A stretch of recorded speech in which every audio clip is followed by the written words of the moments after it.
Welcome. Welcome to the offices of the new King County Regional Homelessness Authority. I'm King County Executive Constantine. Welcome to the Yesler Building.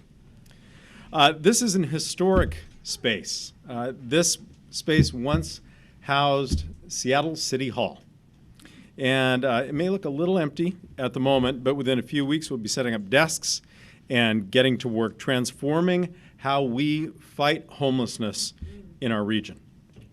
In a few moments, Mayor Durkan and I are going to sign the Interlocal Agreement approved by our respective councils with very little fuss, and that will begin this new era. We're fixing our fragmented response system so that we can make best use of our resources to make a difference in people's lives. We're coordinating services and funding, and we're bringing people with lived experience into our deliberations to better tackle disproportionality and ensure that our policies have the desired impact in the real world. These reforms have been a long time coming. Indeed, this challenge has been around Seattle pretty much since the city's inception. In the 1850s, Henry Yesler sent logs down this road behind us, Yesler Way, or Skid Road, to the street that later, and the street later became a line of demarcation between prosperous Seattle and those suffering poverty and dislocation. As we all know, Skid Road, or Skid Row, is now synonymous with the seemingly intractable urban problems that we see across North America. So today, we are making our stand right here on Skid Road to find solutions that have eluded generations of leaders. We've reached out to experts for their advice and counsel, academics, business people, heads of philanthropies, thought leaders. Almost uniformly, they pointed to the obstacles and barriers that have been making our task harder. Different governments across the region signing different contracts with service providers, with different standards for performance, seeking different outcomes. No more.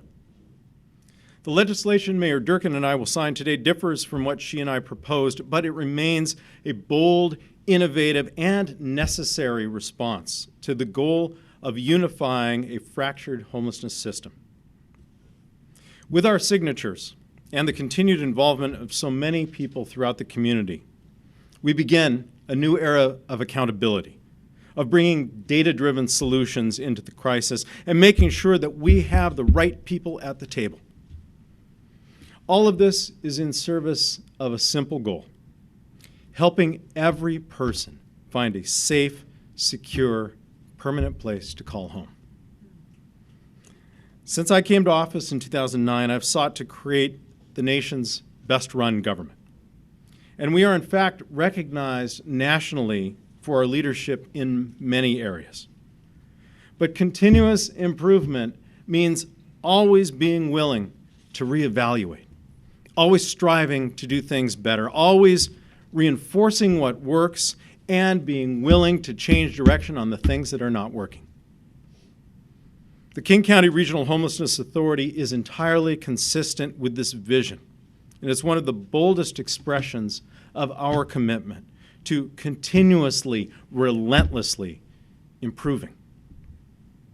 I want to thank the members of the King County Council and the Seattle City Council and the Regional Policy Committee for their thoughtful deliberations. And I want to thank Mayor Jenny Durkan for her leadership and her partnership. Mayor Durkan.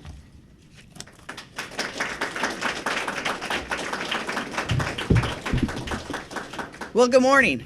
Glad to know this was City Hall. Glad to know we're taking it over again. I want to thank you, Executive Constantine, for your steadfast leadership over the last 2 years on this issue. And I think that it's really important for us to center why we're here today. This is about one thing. This is about bringing people inside and getting them not just shelter, but housing. This is serving the thousands of people who are sleeping outside every night in one of the most prosperous places in the country. This is a historic start in a new era. We have not told people that we will solve homelessness overnight, but we know we have to do better, we must do better, and we will not do better if we don't take the step we're doing today. I can't say enough how significant this is. Over the past 2 years, we have totally restructured how we deliver our services with the city and the county. But we are always encumbered by some fracturedness of the system, and today we take a step to change that.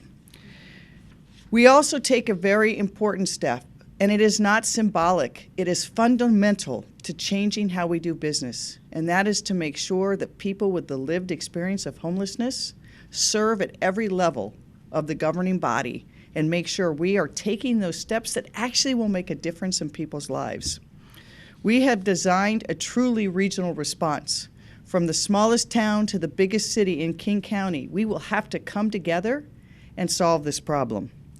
We know that this crisis does not stop at any border. We know that every town and every city in this region is experiencing the same challenge. We also know that for many, it seems intractable, but it's not. We know what works. We know what works to bring people inside, to change their lives, and now we will be able to do it in a better way. We also know we have to do more, and we have to do it together. We also can't pretend that this is falling equally on all the residents of this county and this great state. I don't know how many of you saw the article in the last week that showed that 5 cities in America took 90% of the new jobs created in the new economy in the last 7 years. Seattle was one of them. And we have seen such enormous, great changes from that, from thriving districts to great restaurants to more activity to people in the city who are challenging us to be better, faster, different. But with those growth has always also come some enormous challenges. Those challenges are the cost of living and affordability in Seattle and the region, and the fact that many people simply cannot afford to live here, even if they work here. We know that it also has fallen disproportionately on our communities of color. We cannot pretend that's not true, because if we pretend it's not true, we cannot solve it. Just some statistics. In King County, African Americans make up 6% of the population, yet 32% of the people experiencing homelessness. 6% of the population, 32% of the people experiencing homelessness. Our Latinx community, 10% of the King County residents, but 15% of our homeless population. And probably, I think, the saddest, given that we stand not on Yesler or Denny's land, but on Duwamish lands and the Coast Salish people, that our Native American neighbors and relatives represent less than 1% of Seattle and King County, yet 10% of the people experiencing homelessness. If we don't acknowledge that challenge and that issue and lift those people up, we will never get ahead on this. And we cannot do it without centering their voices. Our youth and young adults, disproportionately our LGBTQ community, is experiencing homelessness. So we know that we must do better. If we want to live the values of Seattle and King County, we must do better. And today we're taking a wonderful, great next step on changing the trajectory of this heartbreaking story. We have the right guiding principles in place. We have the right people in place. And the next step is to make sure that we recruit and get the very best people who work shoulder to shoulder together in this space to make our space in the county better. It's a historic moment, but it's a beginning. Now I want to thank all the people. I look in this room, we have so many people to thank for us to get to this place. Mark Dones, you and your work, thank you so much. I want to thank my Lived Experience Coalition, our Lived Experience Coalition, who have really toiled to make sure that their voice and every voice was heard and to be in the space. Jason and the folks from HSD, all the people from King County who have worked so hard on this, we wouldn't be here together if so many people hadn't worked. Our philanthropy, our business, our providers, all coming together at a table on one of the most difficult issues we face, one that tends to get politicized when it shouldn't, one that generates outrage for the wrong reasons. If there is outrage we feel about this issue this week, it should be about the people who are sleeping outside.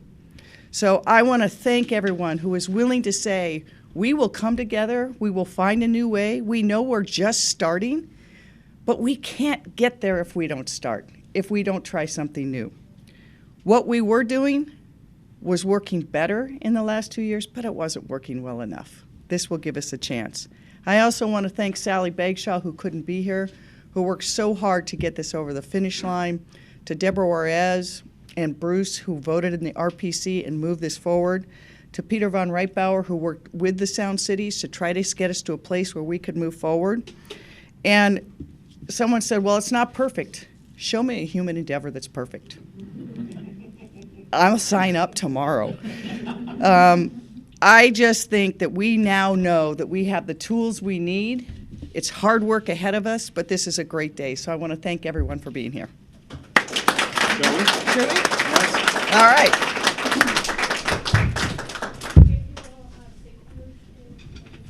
Everybody come up. Everyone, yep.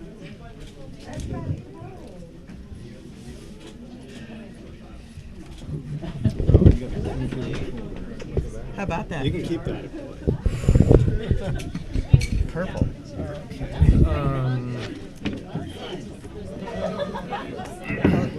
You feel a little better about this morning? Oh, John, how are you? Thanks for being here. Come on, guys, squish it. Come on.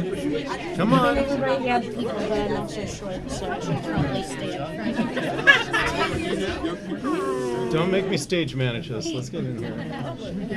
You're slightly taller than me. You did be taller. Come on. All Are you, Your Honor? Ready? Are you ready? We're ready. This is your line right there. Where it says Mayor, City of Seattle? Okay.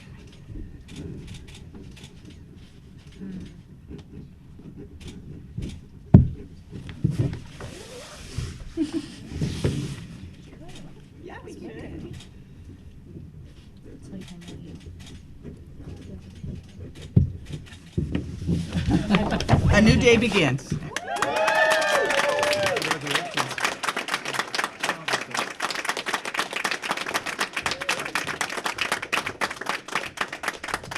Thank you. Thanks to all of you. Thank you. You want to- Excuse me.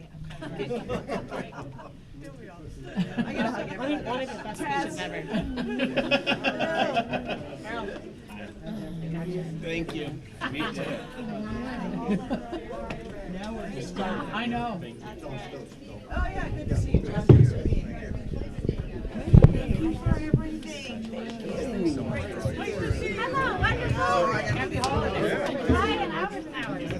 Thank you. Thank you very much. That's my line right now. What's next? You're in charge. Yeah, they're going to do Q&A with Dow and I. Okay, I just But wanted you can to. take your questions. Thank you.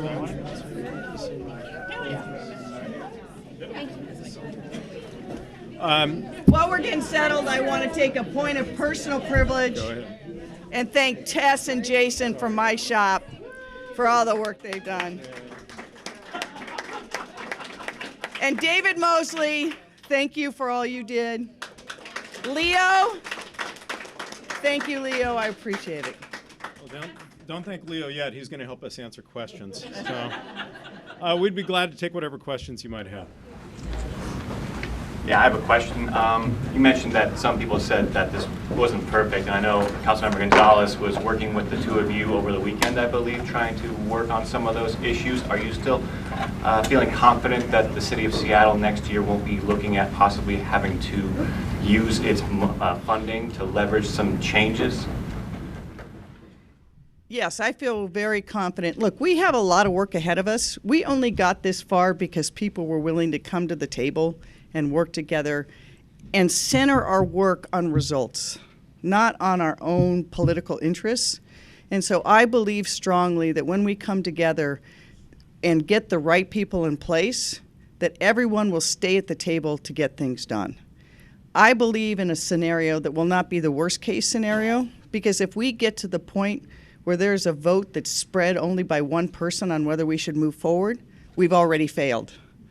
And so to succeed, it means getting the right people on the implementing board and the governing board coming together to say, look, we know how we have to proceed. We know what works. We have evidence-based practices. We have values driving those practices, so we're going to put them in place. And I think if we get to a point where the City of Seattle has to be the person who says no, we've already failed. And I believe too much in the people coming together to believe that's going to happen. Others? On the topic of confidence, with the changes, the essential shift in power somewhat away from those with lived experience and expertise to politicians and elected officials, what's the confidence that those with the experience and expertise will maintain their say and what they say will be used as this moves forward? That is a really great question. We cannot lose sight of the fact that the governing board and the board that is implementing both are going to have representation of people with lived experience. It is the first model in the country to do that. And I think having that enshrined in our values as we move forward to decide what is going to work is what's going to take us forward. I also think that while there has been changes in the structure of this, it has been a lot more about the legal structure, and I think people have way overstated what the impacts will be. Because if we have the right people at the table, for example, if everyone shows up on the governing board, it's still going to take 8 votes to overrule what happened below. And if we get to that point, it means we have not been doing the very hard work it takes to get to the right place with the right budget, with the right programs. And the other thing I want to say is a really important step is the sub-regional planning, I think, is really important for a variety of reasons. This won't work if every part of the region doesn't feel invested and doesn't see themselves in it. It will also require for the first time for us to have at the sub-regional level actual census of the number of people who are experiencing homelessness or who have housing insecurity and what their resources are in their communities. I think it's going to paint a really different picture than what people think, because then we're going to be all about solving that problem rather than thinking about turf. So I'm very optimistic that we will have the right voices at the table and the right people to listen to them. Others? He's really good at answering questions. I'm going to let you talk. This is for you, Constantine. So, in Charlie Brown's Thanksgiving, part of that, Franklin comes to the table. Comes to the table in a lawn chair. We with lived experience want equal footing at that table. How can you assure them that their voices will be heard? Thank you. Mayor Durkan and I, and really all of our staff, have been very focused on making sure that the voice of those with lived experience, which is a variety of the expertise we're seeking to put at the front of this work, is embedded and represented. One of the things I learned as we were putting together all this work over the course of the last year or so from people with lived experience was that all of our perceptions about what programs or services we're providing left out an element.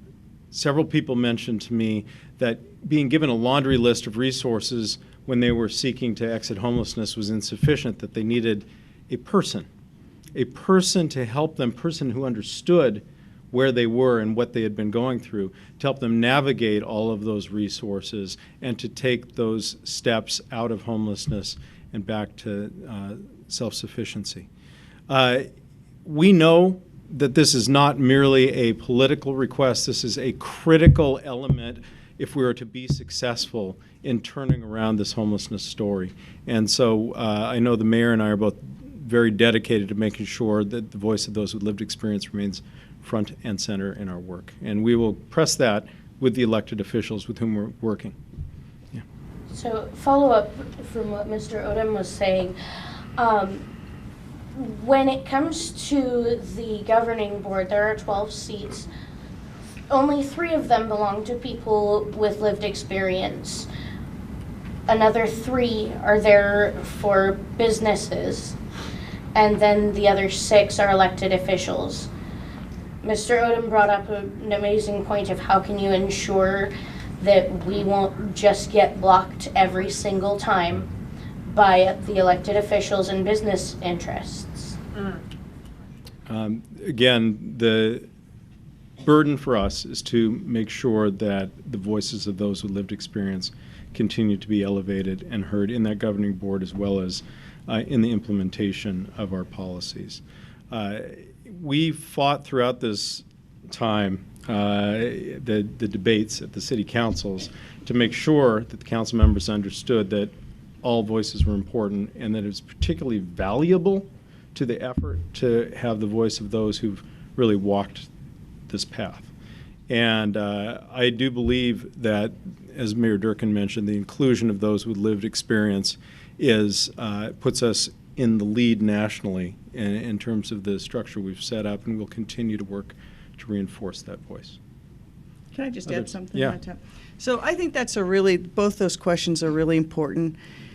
The hardest work and the most important work is going to be at the implementing board, where the executive director, together with the implementing board, which has people with lived experience, service providers who serve them, and others, really looking at those things that work. They come up with the budget, the policy, and the program.